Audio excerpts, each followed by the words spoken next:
One of the 25 rules in my new book, How to Not Get Your Ass Kicked in Business and in Life, one of the most important of the 25 rules of living life and doing business on your own terms is to be a voracious reader.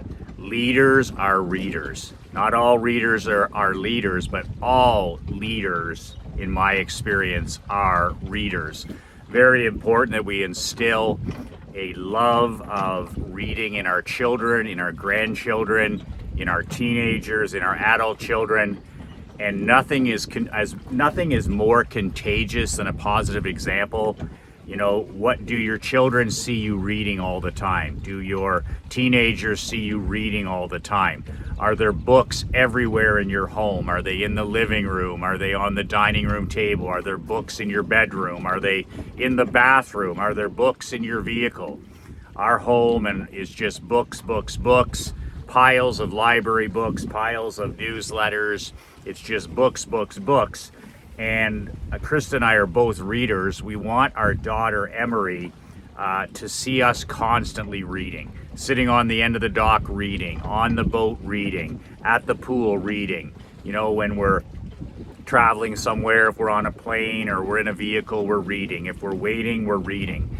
And it's setting that example, that thirst for knowledge. If we can instill that in our children, that is a huge, huge thing, is to get that, to instill that insatiable appetite for learning. And if we can get that instilled into our children, into our teenagers, then I believe the rest of it is much, much simpler. So, as I mentioned in another video, I've been reading this book with Emery. It's The Secrets of Success.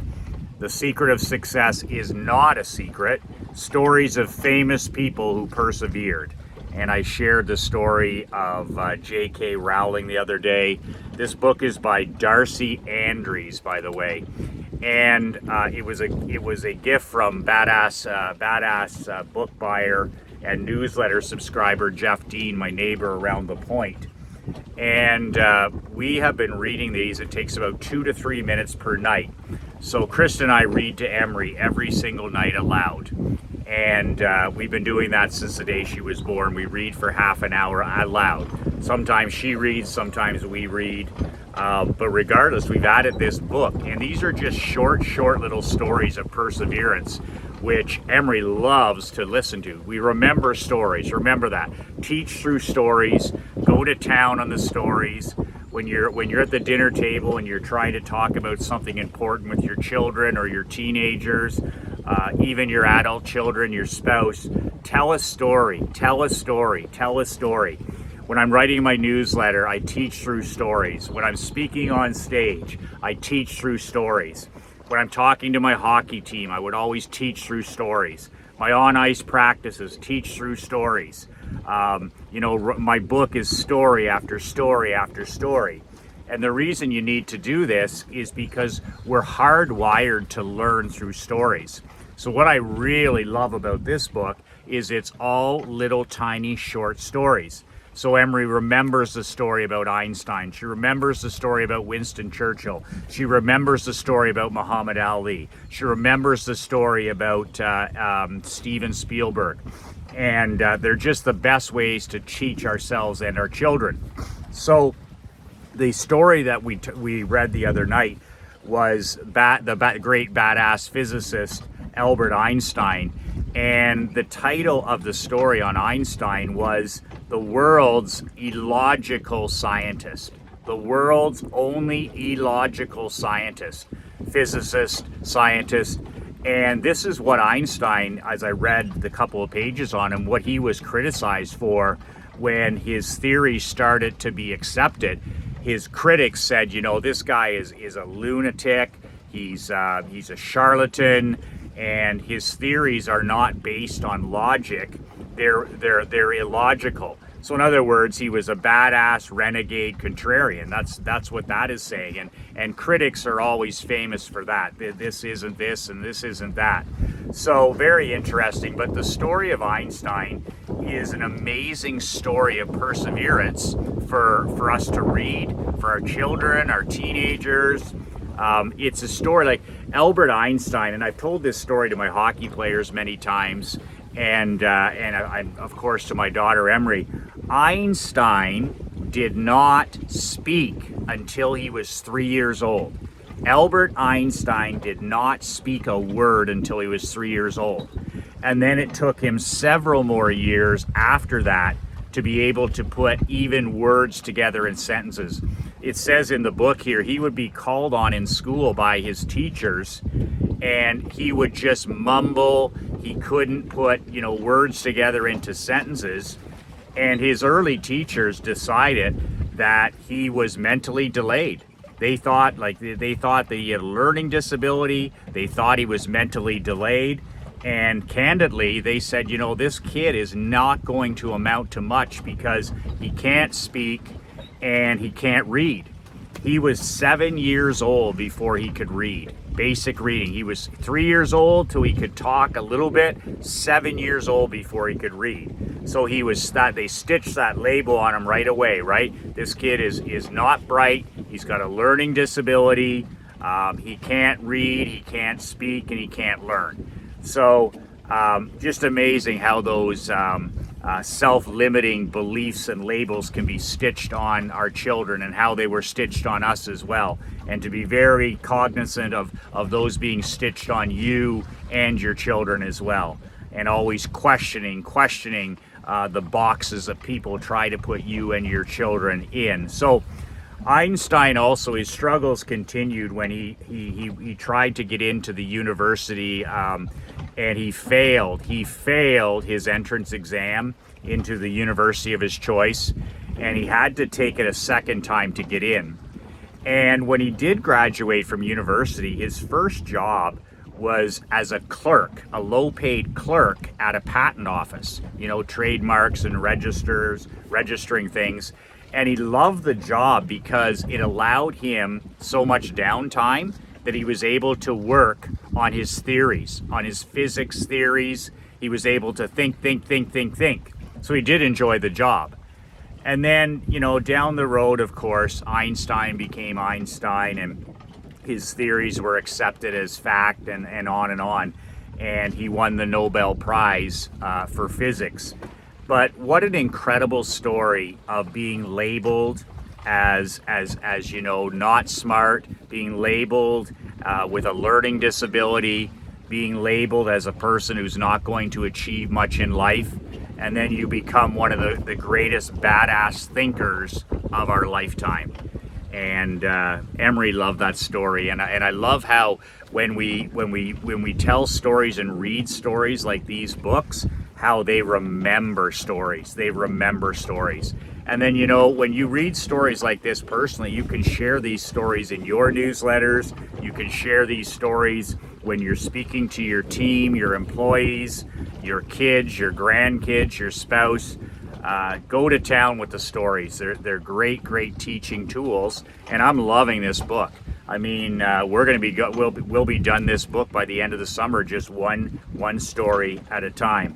And just amazing stuff that just takes 2 or 3 minutes per day. I've had some questions about the Read Aloud Handbook. That is a book. Just Google Read Aloud Handbook. And that is the book that I bought all of my clients about 6 years ago. It's so powerful. We use that book. We stumbled upon that book just before Emery was born 9 years ago. And basically the book, it tells you that the importance of reading aloud to your children, not just reading, but reading aloud. So we have been reading every single day, 365 to Emery. I don't care if it's 10 minutes or if it's half an hour. She wouldn't go to bed if she wasn't read to. And we have a streak of 9.5 years going. And there's something studies show that reading aloud, not reading silently, but reading aloud every day with our kids instills this appetite for learning like no other. And it has to be aloud reading. And that's what that book is about. But just Google it and buy a hard copy for your kids, your grandkids, your spouse, whatever. And it's an awesome book to read. down the road I may buy another couple hundred copies and send them to my VIP clients, but it's called the Read Aloud Handbook, and it's been a game changer for us. Krista reads one night, I read the next. Krista reads one night, I read the next. And then we're now adding a couple of minutes with this success book. So I get Emery to read this success story, and then I read the book that we're reading. So we're back and forth all the time. Sometimes I read aloud, sometimes she reads aloud. What a great way to end your day. And it's interesting, when I come down at 5:45 in the morning, 5:45 a.m. every morning for my power walk and my lemon water, Emery's always lying on the couch and she's reading one of her big thick books. She starts her day reading and she ends her day reading. Real physical books. So that's it for today. Speaking of real physical products, I'm starting a paper and ink 12-page newsletter, cleverly titled The Michael McLean World Building Letter. And it's all my thinking, my musings, my thoughts on marriage, marketing, money, business, physical health, mental health, books I'm reading. I study 3 to 5 hours per day. I read 50 plus books a year. I subscribe to 17 different newsletters. I listen to very select podcasts. I talk to pro hockey coaches, amateur hockey coaches almost every day. This is the kind of material that I'm going to be putting in my newsletter that you're never going to get anywhere else. Are you going to read 50 books this year? Are you going to study for 5 hours per day, 35 hours per week? Probably not. But I bring you my best to, my last newsletter I did for 7.5 years, and I had hundreds and hundreds of subscribers. So I intend on doing the same with my world building letter. But it's all about, at the heel of the hunt, it's all about me teaching you each month how to build a life you never need to escape from. Helping you build a world you never need to vacation from. To help you finally live life and do business on your own terms. You know my book with the 25 rules? My newsletter is the next step to making all those rules happen in your life, so that you finally live a life of personal autonomy, whatever that is. This is my personal autonomy. This is the world I've built. This is the world I continue to build, that I don't need to escape from. I don't need to sedate. I don't need to check out. I don't need to medicate. I don't need to watch TV in the news. I don't need to bury myself in technology, because I've built a world that I don't need to escape from. Have you built a world that you don't need to do any of those things, that you can be fully present in? Have you built a business and a life where you never have to vacation unless you choose? That's the end goal, is to be fully present. Well, you're only going to be fully present if you build a world that you never, ever, ever need to escape or vacation from. And that's what I've been able to do over the last 19 years. So that's what I'll be sharing in my newsletter. You can subscribe at badassletter.com. The cut off is coming up very soon because I'm going to be going to print in a couple of weeks. The first edition is in August. So if you want in, go to badassletter.com. There's some really great gifts, free gifts for subscribing today, like these shirts that I wear, these gorgeous shirts that I used to give my athletes and now I give to my world builders. These Badass Be Relentless. The material is just wicked for training, for anything you're doing where you're breaking a sweat.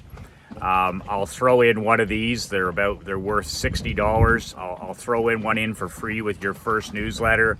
I'll give you a hard copy of my old insurance book. It's a 100-page book. It's my blueprint for running your business. It's how I've run all my different companies. How to not get your ass kicked in the insurance business is what it's titled, but it's for any business. It's for a lemonade stand. It's for a ice cream parlor. It's for a golf club owner. It's for a restaurant owner.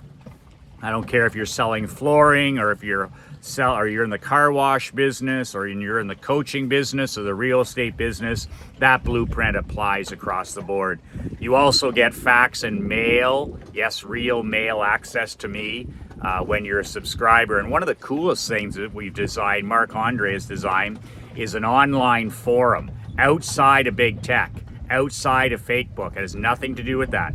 he's created an online forum, completely private and confidential, called My World Building Locker Room, where you can go online, I can go online, we all share ideas, teachings, and if you're a subscriber, you have access to that World Building Locker Room. So that's a really cool area where you can ask questions, you can share your wins, you can share your losses, we can learn all that kind of stuff.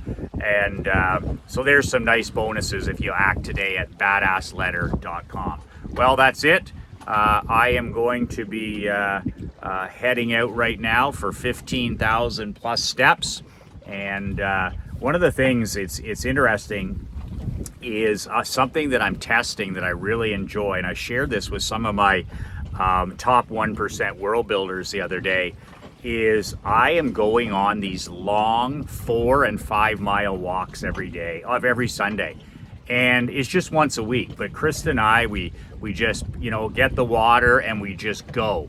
And usually I walk, 70 minutes, 15,000 steps. That takes me an hour, 70 minutes. But on Sundays, I just want to really take it to the next level. I want to shock my body. I want to spend more time with my wife. I've got more time. It's a family day. And we just go on these long 4 and 5 mile walks now. And I'm telling you, talk about, communication and talking and breaking a sweat and getting out in nature. It's just amazing. And I just invite her. I started inviting her every Sunday. I'm like, I'm going for a 4 mile walk. Would you like to come? The first time she didn't want to, the second time she didn't want to, and then the third Sunday, she's got her shoes on, she's got her weight vest on, and she's good to go. So just keep inviting your spouse, keep inviting your kids to do things with you. And whether they do them or not, just keep doing your deal, And don't be surprised after you ask 3 or 4 times, all of a sudden they want to join in.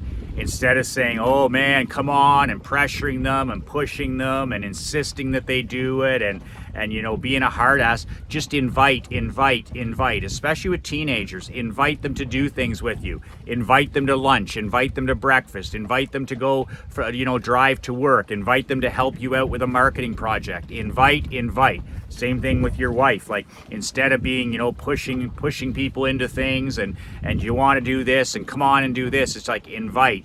Would you like to go to dinner? Would you like to go to breakfast? Would you like to go to the movies? Would you like to go to this game? Invite, especially with our spouses and our children. Make sure by the end of the day that you tell the most important people in your life, your wife and your children, that you love them and they mean everything to you before the sun sets every single day. 2 words that changed my life, 2 words that can change your life. Be relentless.